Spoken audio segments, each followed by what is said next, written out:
The top lithium miners on the ASX are up between 16, 40 and 69% over the last month. What's driving these companies is company-specific news because these top 6 miners have left the rest of the lithium miners on the ASX behind as they've gained and a lot of the lithium miners have actually fallen.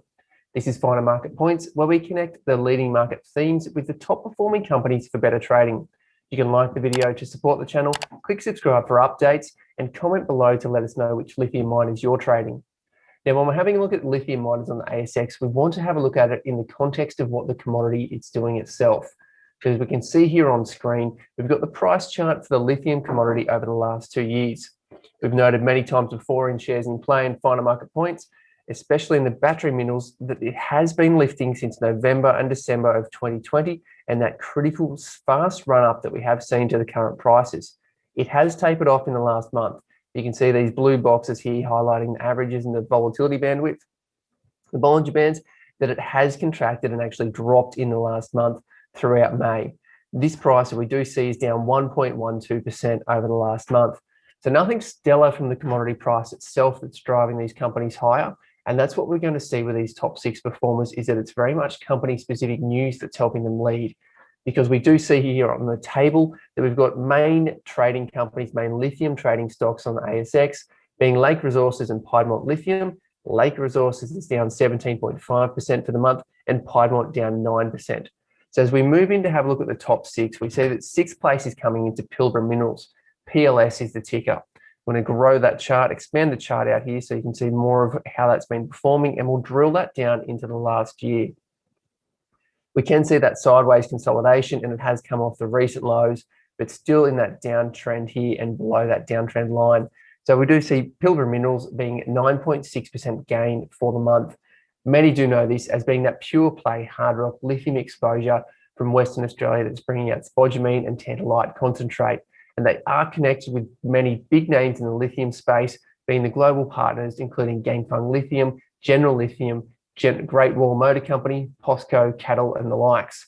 So it is another favoured trading company on the ASX when we're looking at that lithium space.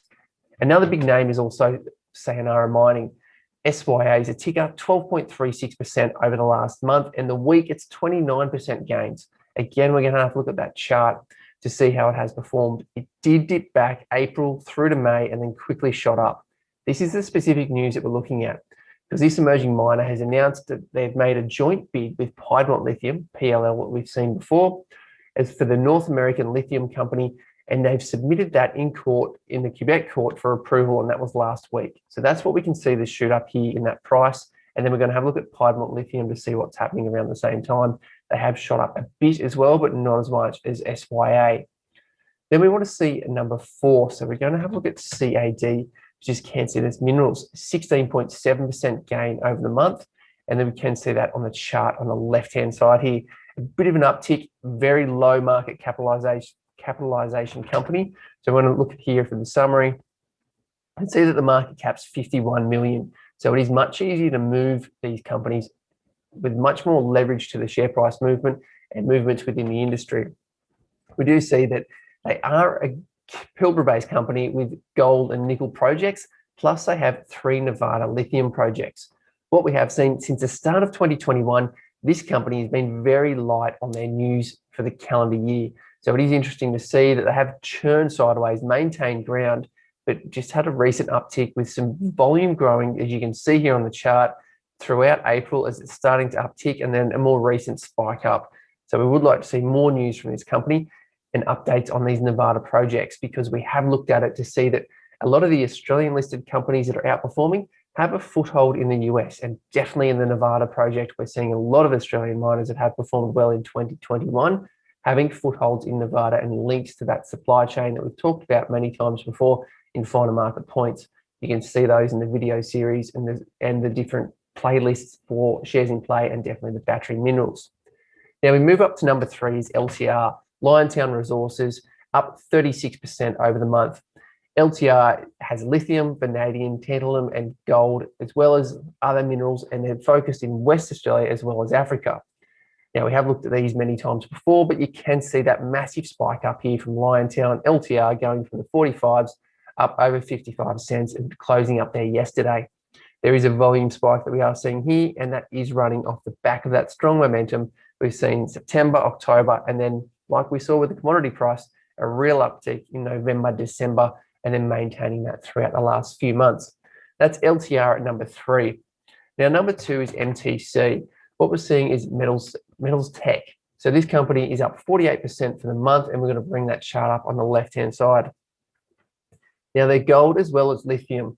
And then what they're doing is they're looking to spin out. So they've got North American Lithium Royalty Company, LRC. They've recently announced or raised $70 million to expand their lithium investments, and they're channeling that into Australian lithium miners, and they have also got MTC. So this capital's being used for Galaxy's Mount Catalin mine. They've also got Core Lithium's Finniss project, but they're also getting a 3% revenue royalty over MTC's Caeneus and Dina and Cermak Clapia lithium assets. So they're paying $6 million. But what they're going to see is that MTC is going to retain their gold rights. And this is where we're seeing a division within the gold companies, gold, copper, and lithium assets. This is what we looked at last month when we saw lithium miners leading, but it's on the focus of what they're spinning out. They're selling off their assets, and that's what's been driving the lithium leaders the most, is selling these assets while the lithium prices are high, and there's a lot of interest. So we are seeing that they're going to be spinning that out, and that they're having what's coming from LRC is another $9 million, and that's for worth of shares that's coming in their spin-out vehicle for Winsome Resources with the proposed ASX code WR1. And they're also saying that they're going to inject $3 million as cornerstone investors into the IPO. So they're going pre-IPO and then following that up with another $3 million into the IPO as well. So that's what we're seeing in this announcement that has come from MTC. They're talking about a $6 million cash payment from LRC, and that's for the 3% gross revenue royalty over those assets. But MTC is going to retain the gold rights, $9 million worth of shares in that spin-out vehicle, Winsome Resources, which is proposed to be WR1 in the code. And then we're also seeing, this is obviously pursuant to ASX's approval. And then we've got $3 million in that cornerstone for the IPO. That's what's pushing MTC up, and we can see that share price move through the roof here in the last few days since late May and going up. Again, a low capitalized company, MTC. We can see it's $36 million market cap, and that's after the strong rally. So coming from a very low market cap, south of 20 million only about a week ago. The top performer again is CRR Critical Resources, not necessarily in the lithium space, but it's their lithium assets that's gaining the attention because they are copper and gold miners. They've got lithium projects in the Dominican Republic, TRC, in Congo, and they're located alongside AVZ's world-class Monono project. So what they're looking at is they've only got working on historical findings. So that was when it was focused on a tantalum mine, and they haven't had any modern exploration. So there's hardly a lithium miner, but they do have exposure nonetheless, and we are seeing, like what we did see last month, the top performing lithium exposed companies on the ASX actually have assets that they're looking to spin off or haven't actually worked with, but they are using the funds from that to focus on gold and copper, which we saw earlier in the week when we looked at iron ore miners. We saw BHP and Rio Tinto and Vale. Their comments across have said they're actually focusing more on copper as opposed to iron ore while it's at the lofty highs. So utilizing these high paying assets at the moment, either getting huge royalties from the iron ore miners, or what we've seen in the last 2 months, lithium miners actually spinning off these assets, bringing in that capital to push on copper and gold projects. So that's what's been leading the top lithium miners on the ASX over the last month. It is an interesting one because they are looking at dividing those resources and selling off those tenements as sort of trading stock in itself. Again, like the video to support the channel, click subscribe for updates, and comment below to let us know which lithium mining companies you're trading.